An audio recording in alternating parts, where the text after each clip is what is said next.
हरे कृष्ण राधे राधे। सर्व पितृ अमावस्या पर इस मुहूर्त में करें तर्पण, पूर्वज होंगे प्रसन्न। आश्विन माह की अमावस्या को ही सर्व पितृ अमावस्या भी कहते हैं। सर्व पितृ अमावस्या के दिन तर्पण, श्राद्ध, पिंडदान आदि करना चाहिए।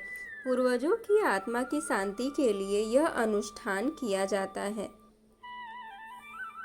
हर साल श्राद्ध पक्ष में पितरों का तर्पण किया जाता है। पंचांग के अनुसार 2024 में श्राद्ध पक्ष 17 सितंबर को भादो महीने की पूर्णिमा के दिन आरंभ हुआ था, जो 2 अक्टूबर यानी आश्विन महीने की अमावस्या तक रहेगा।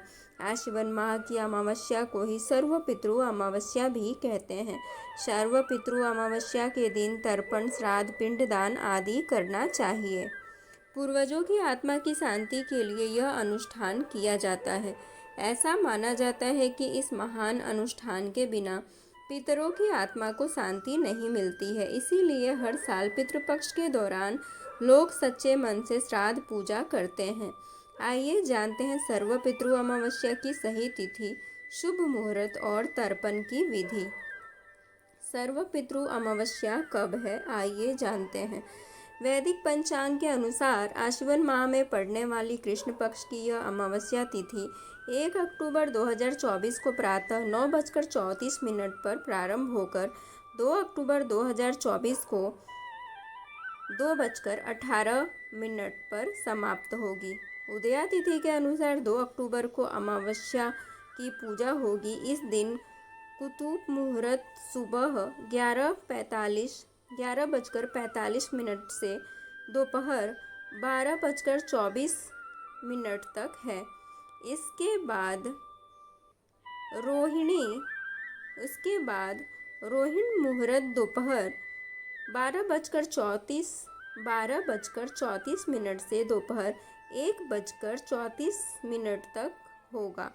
कुतुब और रोहिणी मुहूर्त के अलावा दोपहर में तर्पण करना भी शुभ माना जाता है। दरअसल तर्पण पूजा दोपहर में ही होती है। ज्योतिषियों के अनुसार दोपहर के समय किया गया तर्पण पितरों द्वारा स्वीकार किया जाता है। सर्व पितृ अमावस्या में तर्पण का मुहूर्त 2 अक्टूबर को दोपहर 1:21 से अपराह्न 3:43 तक है। अमावस्या पर किनका श्राद्ध करते हैं?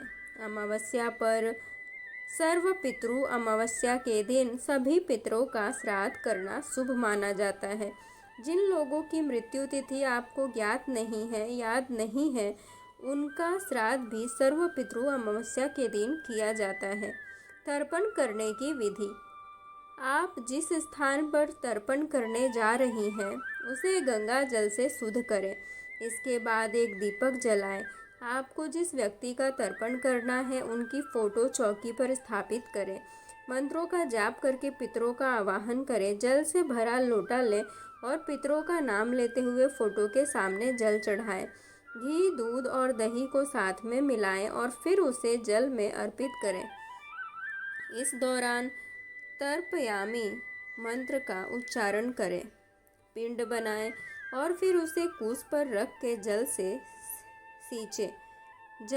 सींचें। पितरों व पूर्वजों को उनके प्रिय भोजन का भोग लगाएं। पितरों को श्रद्धांजलि अर्पित करें। पशु पक्षियों को भोजन कराएं। अंत में अपनी श्रद्धा अनुसार ब्राह्मणों को दक्षिणा जरूर दें।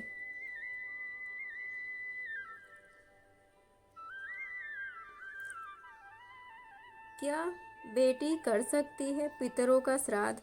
गरुड़ पुराण में आपको हर सवाल का जवाब मिल जाता है। आइए सुनते हैं। गरुड़ पुराण के अनुसार जो पूर्वज इस धरती को छोड़कर चले गए वे हमारे पितर हैं। मृत्यु के बाद आत्मा 1 से 100 वर्ष तक अपने पूर्वजों के लोक में ही रहती है। मृत्यु के बाद आत्मा 1 से 100 वर्ष तक अपने पूर्वजों के लोक में ही रहती है। गरुड़ पुराण के अनुसार पितरों की मुक्ति से संबंधित सभी धार्मिक कार्य और अनुष्ठान शुभ माने जाते हैं। लड़कियां श्राद्ध या पितृतर्पण कर सकती है या नहीं? यह सवाल शायद कभी न कभी आपके मन में आया ही होगा। वहीं समाज में ऐसे भी लोग हैं जिन्हें न तो धर्म का पूरा ज्ञान है और न ही पुराणों का, लेकिन समाज की संरचना या यूँ कहें कि अपनी सीमाओं के कारण वे लड़कियों को कुछ विशेष धार्मिक कार्यों से पूरी तरह बाहर कर देते हैं। लेकिन हमारे पुराणों में हर चीज़ के सवालों के जवाब दिए गए हैं। यदि आप पुराणों को उनके मूल रूप में पढ़ेंगे तो आपको सही जानकारी अवश्य मिल जाएगी। गरुड़ पुराण के